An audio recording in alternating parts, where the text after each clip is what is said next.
Lillard into the paint, turns, swings it to Aminu, makes a tremendous catch, back to Dame, raising and hits! Damian Lillard from the outer limits, reels in a three. Oh my goodness! Shocking! Before Saturday's rematch, Damian Lillard received the NBA Cares Assist of the Month award. And he continued right where he left off on Thursday night. Hot quarters, a theme on Saturday. Damian Lillard, 15 in the first. Portland needed every single one of them to keep it tight. Still in the first. Kevin Durant. Can't stop that guy. The big three for the Warriors with a balanced attack. Steph Curry a part of that. Klay Thompson is the one that's been missing a bit in that category. He was back tonight. Splash Brothers back tonight, baby. 5 of 27 from 3 in his last 5 games, Klay Thompson. KD getting in on the action, 25 points for him into the first half. Check out Andre Iguodala. Now this looks like a play you see a lot in the NBA, right? Just a heave, but you see the buzzer went off way before that. He's ejected for this, called a hostile act. Well, and he's nowhere near the basket, and the officials are there. They have a feel for the pulse of the game, and you just have to assume that they understood, as Kevin Calabro said, the game was on slow burn all night, and they had to do what they had to do to take control. You know who wasn't on slow burn? Klay Thompson. That guy, he was burning. He had the steady flow. He was straight hibachi tonight. Yes, he was. What you know about that, Griff? I know a little something. I've paid a little attention. You know the 40 club, as in 40 points in the game? Put Damian Lillard down Dance! for that group. Wow, what a move, even better finish. Griff, I like how you reenacted it for us. I didn't like it. Yeah, well, they call it performance art. So is that. Performance art from Klay Thompson. Like, I missed you. Talking to his hand. And when you have a game like that, 32 points, leading the Warriors in scoring, and leading to a 10-point win, guess what? You're the guy doing the interview after the game with Kareth Burke. 21 shots for Klay Thompson, 4 for 5 from three-point range. Brendan, how did he get it going? Well, I think a lot of it is just his constant movement. The ball was able to find him, and that's the thing with Klay Thompson. He can get hot at any time, and he doesn't need a lot of dribbles. You see him here moving constantly without the ball, searching, looking for a spot, finds it, quick pull up, gets the shooter's roll. Now you see Klay in transition. Nurkic goes to sleep, follows his man on the rim run. Klay fills in the transition, nobody picks him up. Now a nice back cut, pops back around, gets the ball in the corner, quick swipe through, pulls up for the baseline jumper, and now once again, walks right into the post, then circles right off a pin down, nice spot up jumper. He is constant motion offensively. He can get it done off the dribble, but he doesn't choose to play like that. He is constantly moving, whether he's in the post, whether he's running off pin downs, whether it's transition, whether it's spotting up. Klay Thompson is always a threat. He's always moving, and he makes sure the defense's eyes are always on him. The moment that you go to sleep, he takes off on you. He sprints to the other side of the court and gets a wide open three. And the other underappreciated thing about Klay when he is making shots, he's big. Yeah. He's legit 6'7". A lot of those clips that we showed, they're getting a good contest on Klay. He's just rising up over the top. If you're a Golden State Warriors fan, one of the things you have to feel best about with this team, despite everything that they've been through, this guy is due for one of those regression to the mean type of runs. He entered the year as a 42% three-point shooter. He's just 5 of 27 coming into this game. He goes 4 of 5. So I did some quick math. Okay. In order for him to get 25 of 60 to reach that over his next 5 games, he's going to have to make 16 of 28 threes. There are very few people in the NBA that I can say this about. Klay Thompson can make 16 of 28 in games against anybody in this league. And I loved him looking at his hand because it's almost like he let himself off the hook. He's just going to enjoy the experience now. And I think this whole Warriors team, you can see that they've been wearing the crown very heavily. And tonight's game, the emotion from Iguodala, another sign of that. Yeah, you mentioned that emotion because there was a tension to this one after losing that overtime game. Draymond Green, Jusuf Nurkic both had technical fouls. Terry Stotts, Damian Lillard got it towards the end of the game. But this Andre Iguodala moment doesn't seem like much, but when you factor in the equation all those other things, there's a reason he got ejected. Well, and again, it comes on the heels of several different things that the officials were watching. Nurk giving the stare down to Draymond 2 different times leading up to that point. They really did have to have a feel for the pulse of the game for these 2 games in collective, and they could feel that it was heading a bad direction, and I think did what they felt they had to do to take control of the game. I think the officials simply felt that they had to clean the game up and thought it was going in a different direction, and they wanted to reel it back in, let everybody know, hey, we're not going to let this thing spiral too far out of control. I think that's part of the reason why Iguodala was thrown out. We have 2 themes tonight, hot quarters and also the 40-point club. I think we got 2 of those in this one. Jamal Murray. Ooh.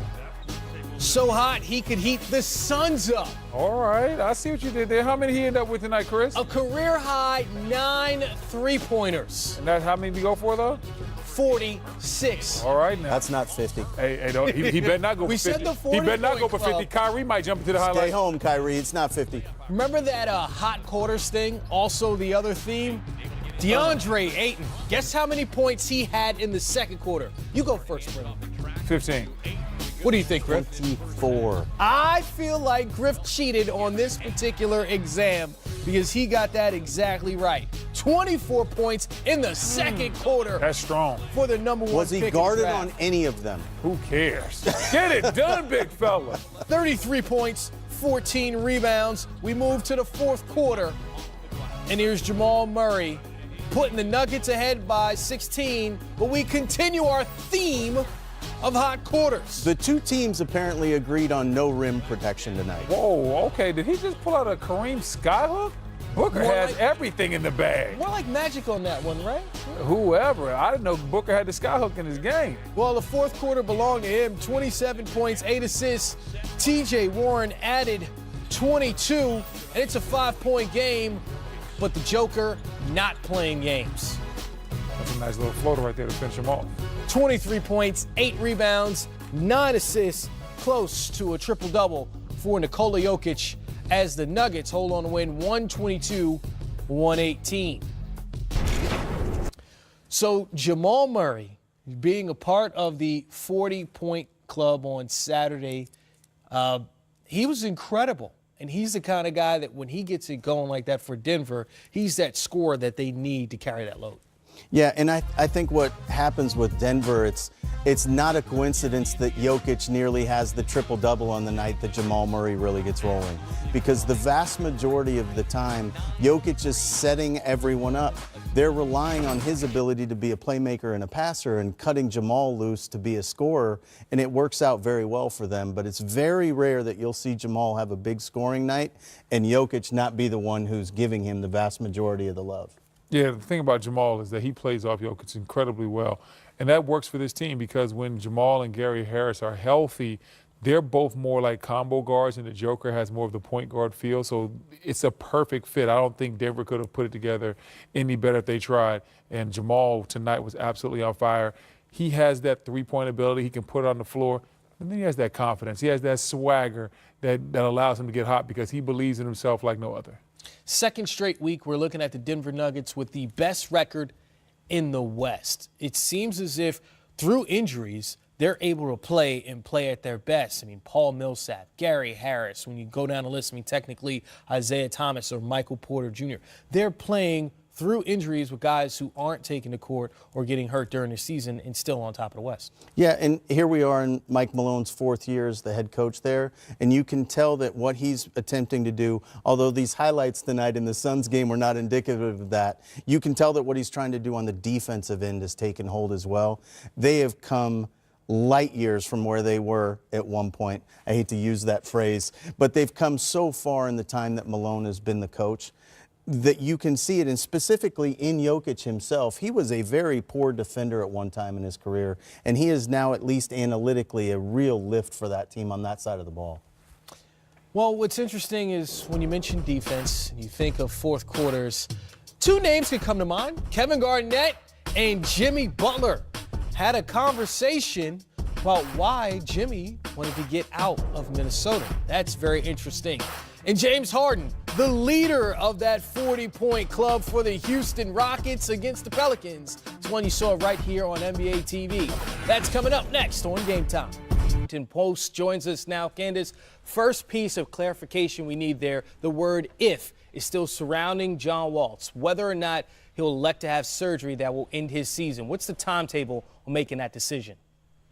It seems like it'll be a couple of days, but he's on the path to he's on the path to surgery. He actually is back in the building today, and he's walking around with a bulky walking boot. And that's a telltale sign that he has to stabilize the left heel. And as Scott Brooks said at his pregame availability, he kept saying it is likely to happen. So it's the end of the 2018-2019 season for John Wall, it appears to be. Candace, there were stretches last year where this Wizards team, in John's absence, played some of their best ball of the season. But that requires that Otto Porter be healthy as well. Where is he in his return to play, and what does it look like for that Wizards team if John does miss extended time? There's a lot of pain surrounding this season, and Otto Porter's about to miss his 10th game of the season. He hasn't had a stretch this long of missed games since his rookie season.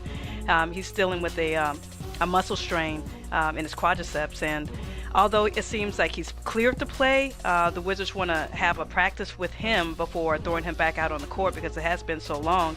But yeah, there were some things that worked last year, especially early on with Thomas Satoransky at the point, because more guys had to step up.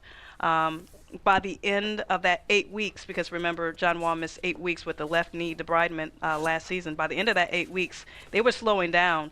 Thomas was slowing down, and they did need Wall to come back. But I would imagine the Wizards have danced this dance before. They know how to fill in without him. But right now Otto's out. Markieff Morris could be out for a little while with an upper back neck issue that he's been dealing with, and of course Dwight Howard, who they brought in this summer expecting him to be this great option for them at the 5. He's still recovering from his spinal surgery, so who knows when the Wizards will look whole. Guys looking like the walking wounded out there right now, but we have seen this Wizards team be in this situation before, and we've also seen them bounce back. What will this say about the Wizards and how they mix and mesh with John Wall moving forward if this team does make a run and go to the playoffs without John Wall being a part of the roster? Ooh, look at you looking forward. They are 10 games below the 500 mark, and although they do play in the East, I totally get that. To be where they're at right now, they have dug themselves in quite a hole. I don't envision, a great rally, let's win one for the Gopher or Gipper, whatever that cliche is, type of movement happening. They're just the hole is very big. The hole is very deep. So if they do make that push, as you say, that would be very interesting.